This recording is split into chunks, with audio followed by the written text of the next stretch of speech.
نبی کریم صلی اللہ علیہ وآلہ وسلم جب اس دنیا سے پردہ فرما گئے تو آپ صلی اللہ علیہ وآلہ وسلم کو کس نے غسل دیا؟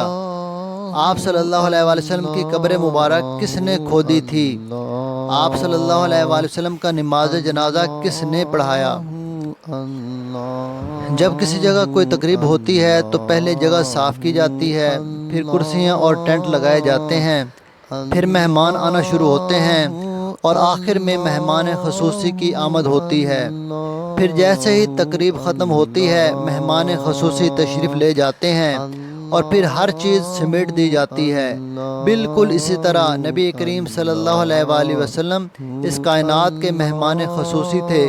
جیسے ہی تشریف لے گئے دنیا سمیٹنا شروع ہو گئی۔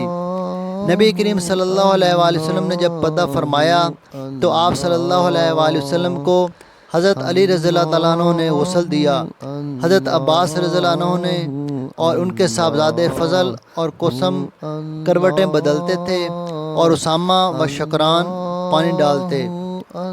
قبر کھودنے کے سلسلے میں صحابہ کے درمیان اختلاف ہو گیا۔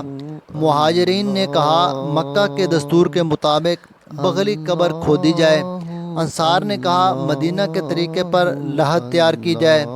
ابو عبیدہ رضی اللہ عنہ شق اور ابو طلحہ رضی اللہ عنہ لحد کھودنے میں ماہر تھے۔ یہ طے پایا کہ دونوں کو بلانے کے لیے آدمی بھیج دیا جائے، جون سا شخص پہلے آ جائے وہ اپنا کام کرے۔ چنانچہ ابو طلحہ رضی اللہ عنہ پہلے پہنچے اور آپ صلی اللہ علیہ وآلہ وسلم کے لیے لحد تیار کی اور قبر کو کوہان کی شکل پر بنا دیا گیا۔ آپ صلی اللہ علیہ وآلہ وسلم کا نماز جنازہ تو ادا کیا گیا مگر جماعت کے ساتھ ادا نہیں کیا گیا، بلکہ اس طرح ادا کیا گیا کہ صحابہ کرام رضی اللہ عنہم کا ایک ایک گروہ حجرہ مبارک میں داخل ہوتا اور ہر ایک تنہا نماز جنازہ درود شریف پڑھتا جاتا، اور بعض روایات کے مطابق پہلے مردوں نے نماز جنازہ ادا کی، پھر عورتوں نے اور پھر بچوں نے ادا کی۔